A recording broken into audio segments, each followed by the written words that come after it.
Third pays. What if the tiniest details could make your content explode online? This episode uncovers the weird and wonderful world of the 1% intangibles that skyrocket content performance. Find out if there is really power to hashtags, trending music, and dance crazes, and if they can really boost your brand's visibility. On this episode of Content on the Go. Hey everyone, I'm Darren Lake, and welcome to Content on the Go, a podcast by Podpaste. Each episode, we answer questions or talk about one specific idea to help you market your business or brand better. And we do that by making them easy to digest, short and concise, because we all have a business to run. Let's go. What you'll learn with our guest, Christopher Koo, the importance of hashtags in boosting content visibility and engagement, how to choose the right music to elevate your brand's content, the impact of following or adapting trending dances and activities to fit your brand, and more. With over 20 years of bilingual content and communications experience, Chris excels in creating and managing impactful content across various platforms. At the time of this publication, Chris is the global content marketing lead at Byte Plus, who is known for apps like TikTok, Pico, CapCut, and Lemon 8.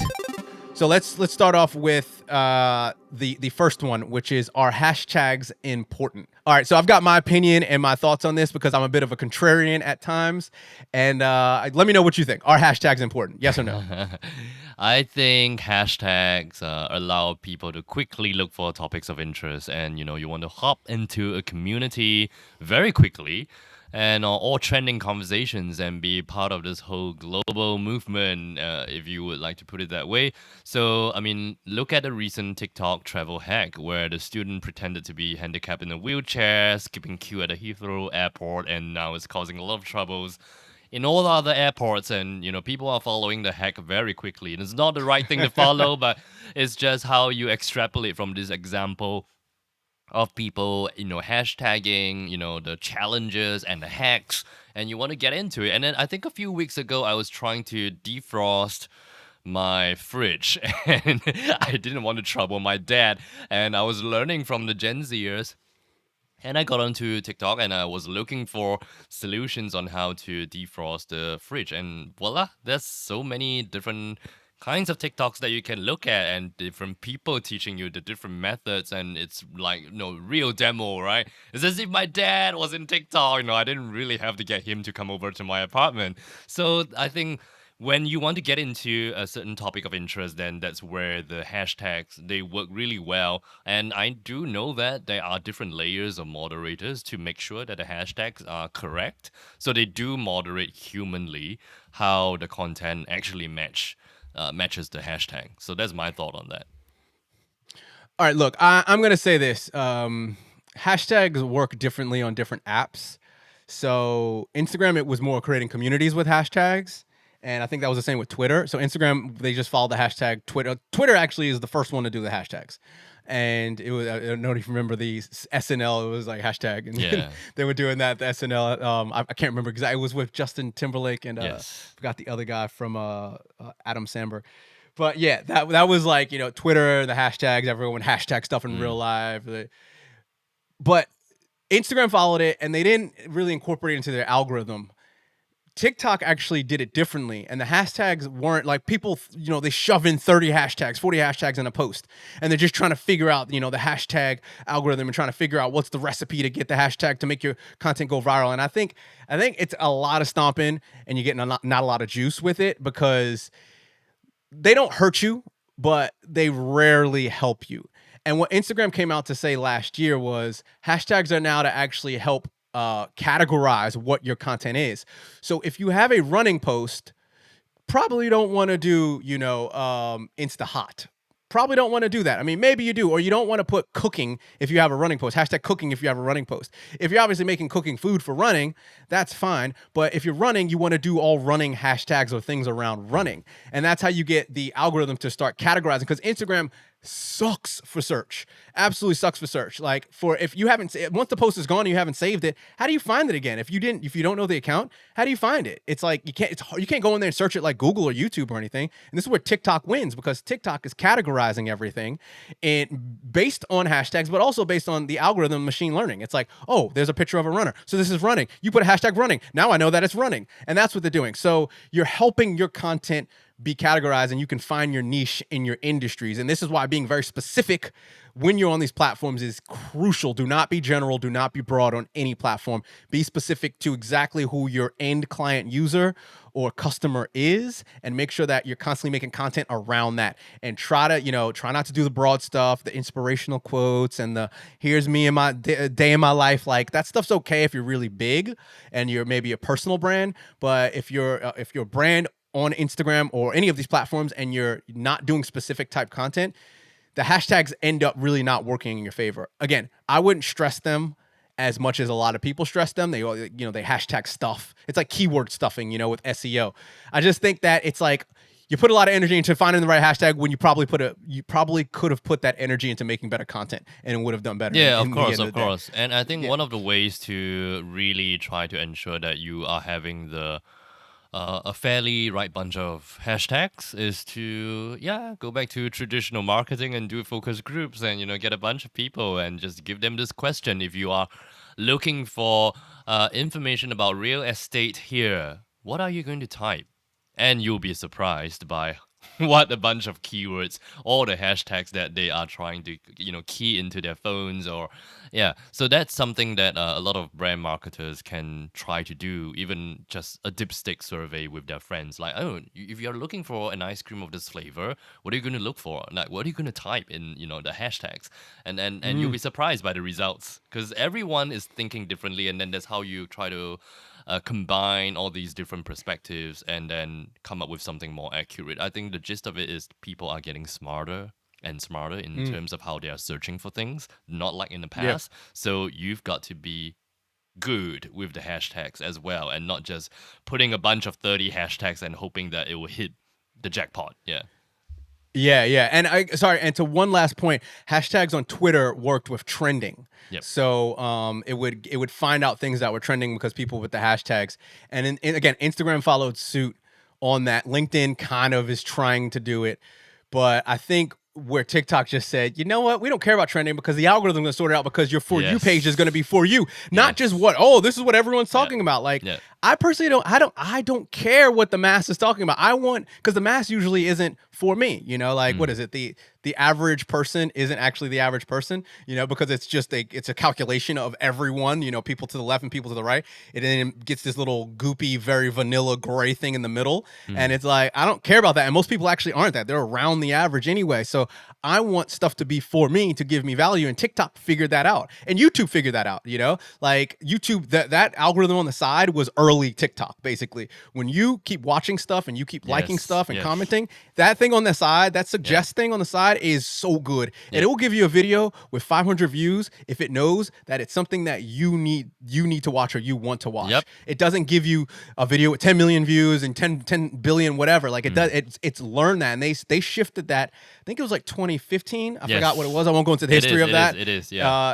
was around that time. It was Gangnam Style. Yeah, it was Gangnam Style because fun story. I'll say this anyway.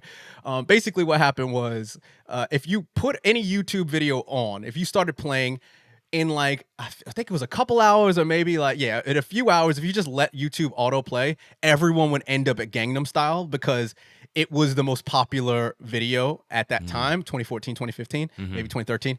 I'm getting my years mixed up. And they realized, they were like, we're just like, where the algorithm is just making the most popular stuff come to everyone. So they said, let's make it prioritized and make it specific for every user. And I think they called it a billion minutes or something. And they wanted to have everyone's eyeballs glued to the screen. So they wanted to give them stuff that they really wanted to. And ironically enough, they made a lot of hate groups because of this algorithm, because people were finding more videos. They're like, oh, I found my clan, I found my community. And then, they'd see this video about this weird thing that they were searching and all these different things. And, you got to have the good with the bad, yin yang. So that then got picked up by TikTok, and I just feel like Instagram never came around. They really never came around to it because they were just following the Facebook algorithm, which was just based on friends. And I have never made an algorithm. I've never made a social app, so I'm probably talking out of my butt right now, as far as like why they did what they did. But the fact that Instagram and Facebook are literally following TikTok is, I'd say there's probably some truth in what I'm saying here, as far as TikTok is giving you, your feed is so specific to you and it'll never change. whereas Instagram is trying to come around to that. But I digress. Let's jump into music. So should you? I digress. Let's jump into music. So what music should you choose and why? That's Oh, the I don't better know, question. man. It's like that's really up your alley, right, Darren? But I think it's so tricky to say what should you use and what you should not. Sometimes it's very clear. Like if you are a brand that's selling luxury, you don't want to use techno dance music all the time. Like it doesn't make sense, right? So I think every creator have a personal style and their own taste. At the end of the day, you have to check back how the brand is being positioned. And what's great music to you may not be great music for the management, and you have to convince them how to accept that sort of thing. And I think the trickiest thing to do is to help people understand where their taste level is. You don't want to come across as very offensive, but that's just something that sometimes you need to do as a marketer. And but like I think on the whole level, music is important because it's not just a music bed. Like if it elevates everything else very subtly in a very impactful way. If you are rhythmic, you know how to, you have this innate sense for editing, and you are cutting according to the beat, you choose the right transitions according to the different beats, and that all makes sense, to elevate the whole production. That's what I feel why music is important to a video. Yeah, music is me being a musician. I'm gonna say music is audio and music have always been this undervalued in society type of thing. But if you have bad audio in a movie, it's the movie It's sucks. In a emotion, right? blockbuster It's also movie. emotion. Yeah, yeah. Imagine like there's a big scene in a Marvel movie in Avengers, and Yeah, then the volume dips at one point. It doesn't yeah. like that sound effect doesn't hit. You'd be like, eh. Even though like all the money goes into the visuals and you have your 8K screen TV and all that, but if that didn't hit at that time and it was slightly off with timing or it was just a bit too low, you'd be like, it was the wrong sound. You'd be like, what? And Yeah. like it wouldn't hit you, and editing to the beat and all that. So music is crucial, but you have to know and understand your brand. And a lot of brands they don't have sonic branding. This is actually something I want to specialize more in with my company, my podcast audio production company, Podpaste, is sonic branding for brands. And I actually have done a lot of that with Metagy early on, which is what does Metagy sound like? A lot Yeah. of people are like, oh, we got this font and we got this color and we, this doesn't have that. And you got to make sure this person, everyone does all that type of stuff. But it's like, how about the sound? And, a lot of people, especially car brands, they actually don't even think about sound. It's like they go, oh, let's get this muffler and this exhaust sound and this car tire sound. It's like, but then they'll use a different sound across 5 different commercials as far as their like sting. No, it's like, what? Why is that not consistent all the way around? Like people hear that sound, it needs to be like McDonald's, dun, dun, dun, dun, dun. Boom, you get that. And if you're, especially a lot of these brands that actually should lean into sound, again, like a really expensive drink company, champagne, or expensive car company, they should have sonic branding. So again, this goes back to your music choice. Think about what your brand stands for. What type of music would you listen to? Would you want your customers and clients to listen to? Use that music. Try to stay away from, and this is a contrarian opinion, try to stay away from trending music. It looks like, what you look like, and this is my opinion. When you use trending music that is not on brand with your brand, you look like the old 50-year-old mom or dad that is trying to wear the clothes and the hairstyle and the sneakers like the kids. Like it's like, ooh, you trying real hard now. Like don't do that. Like don't do that. So it just comes off as whack and like just really inauthentic. And I think you dilute your brand, which is something we'll talk about in a future episode.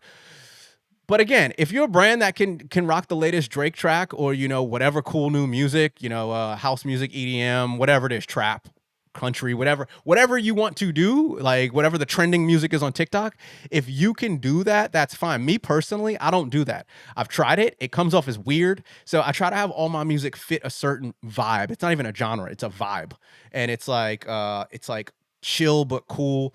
I can use house music, I can use hip hop, I can use rock music, I can use electronic music because that's all still me and it all fits within my brand. Mm. But like it's not, I wouldn't just say, oh, you're just a hip hop brand. Like you can't do that because hip hop music has different dynamics. But again, I'll digress on that. I could talk about that for days.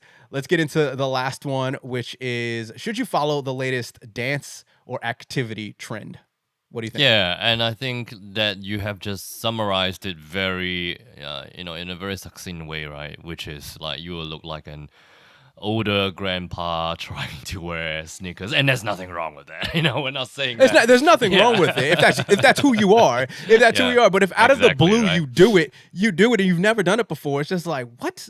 Like I know 50-year-olds that wear, straight brim hats and they got Jordans and they wear skinny jeans or whatever, loose cut, baggy jeans, whatever cool fit it is.